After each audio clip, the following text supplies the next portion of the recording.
One sport that is not only overtly American in style, but also has a 100% all-American pedigree: basketball.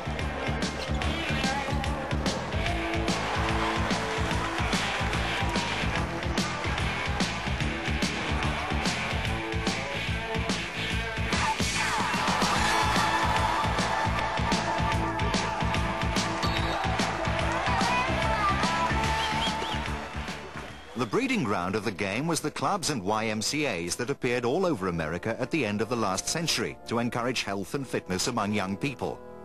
In 1891, at the YMCA in Springfield, Massachusetts, a young graduate of McGill University, Montreal, James Naismith, was looking for a diversion for his bored students.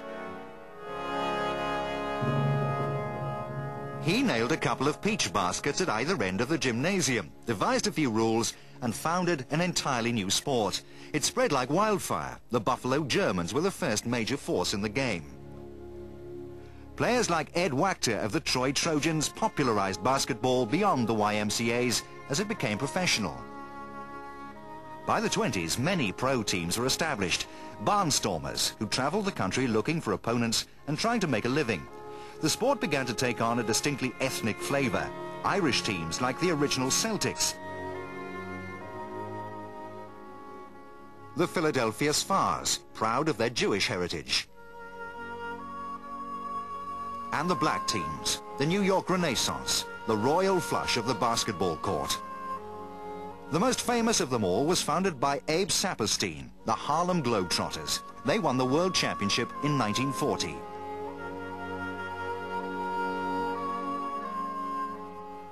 We played everybody, every night, sometimes twice on Saturdays, 3 times on Sundays.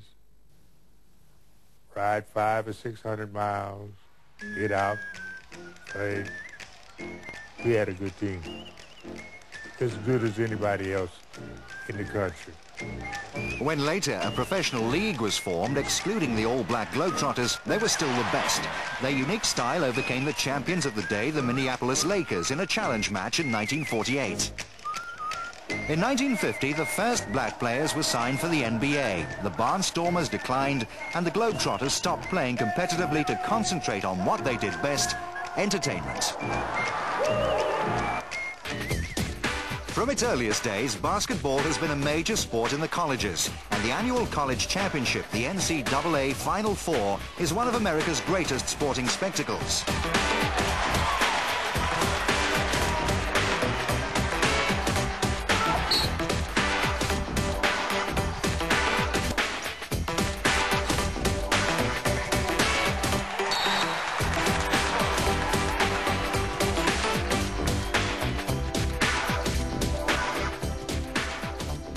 No university has ever been as dominant as UCLA under its coach, the Wizard of Westwood, John Wooden.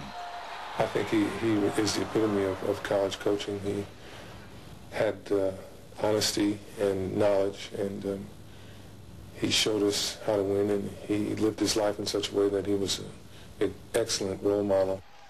Despite a constant turnover in playing staff within the college system, Wooden produced a uniquely consistent record of success. With the giant support, literally, of Lou Alcindor and later Bill Walton, his teams had 4 undefeated seasons and won 9 NCAA championships in 11 years. The Wizard retired at the top, winning an emotional final championship against Kentucky in 1975. No coach, professional or college, has ever matched his achievements. The ultimate goal for all top college players is the pros. George Mikan and the Minneapolis Lakers dominated the early years of the NBA, founded in the 1940s. But the great dynasty of basketball arose in New England, the Boston Celtics, inspired by a man with magic in his hands, Bob Cousy.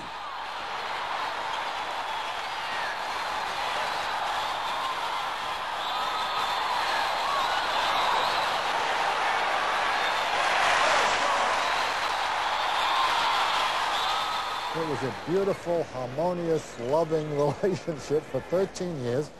And to have that complemented by 6 championships in an atmosphere also in terms of camaraderie, esprit de corps, friendships that last to this day. I don't have one single negative memory. Cousy provided the Cousy provided the tricks, Red Auerbach, the coaching genius, and Bill Russell, the tower of strength.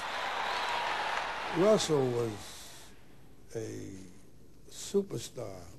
He had the intelligence, and he was unselfish, and he was only concerned about one statistic. Did we win or did we lose? 11 championships in 13 years was the astonishing record of the Celtics under Auerbach and Russell. When the old regime retired, another generation carried on the tradition with a new superstar from the Boston Garden faithful, a 6'9" farm boy from French Lick, Indiana, Larry Bird. I didn't know much about the tradition until I got here. Now I know all about the city. I know about the state. It's just been a great opportunity for me to do the best I possibly can. And it's a great organization to play for, and it'll be the only organization I'll play for. Boston won 3 more titles in the 80s with Bird, but their most memorable clashes came against their implacable rivals from the West Coast, the glitzy and glamorous Los Angeles Lakers. The warm Pacific was a much bigger pond for the former Minneapolis Lakers to play in. The Forum became the place to be seen, even if you were a superstar in your own right. The first on-court superstar was 7'1" Wilt the Stilt Chamberlain, who once scored 100 points in a single game. He helped take the Lakers to their first NBA championship in 1972. Then came Kareem. As Lou Alcindor, Kareem Abdul-Jabbar had thrilled LA crowds at UCLA. He continued where he left off with the Lakers. And finally came the man known universally by his nickname, Earvin Magic Johnson. It was an era of hype and skyhooks as the Lakers won 5 titles in the 80s, 4 of them guided by their inspirational coach Pat Riley. It was also an era of hope. Shooting hoops is the sport of young hopefuls all over America, from the farm boys of the Midwest to the streetwise kids of the inner cities. It's the sport of giant ambitions and dreams of the feats of colossal heroes. It's okay to have big dreams because they can come true if you work hard and dedicate yourself. And I'm a prime example of that. I had a lot of dreams. I was poor, but I worked hard to get to where I am today. Basketball players have been called the world's greatest athletes. Superheroes like Julius Erving, Dr. J of the Philadelphia 76ers, who revolutionized the game around the basket, and Michael Jordan of the Chicago Bulls, the man who it seems can do anything, even fly.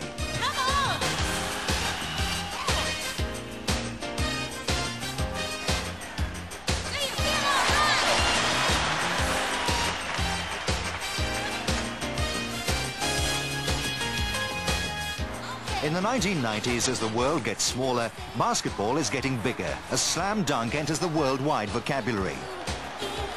My greatest memory of the 2 world championships, that moment when you stand at center court with your fists raised, triumphant, with chills going up and down.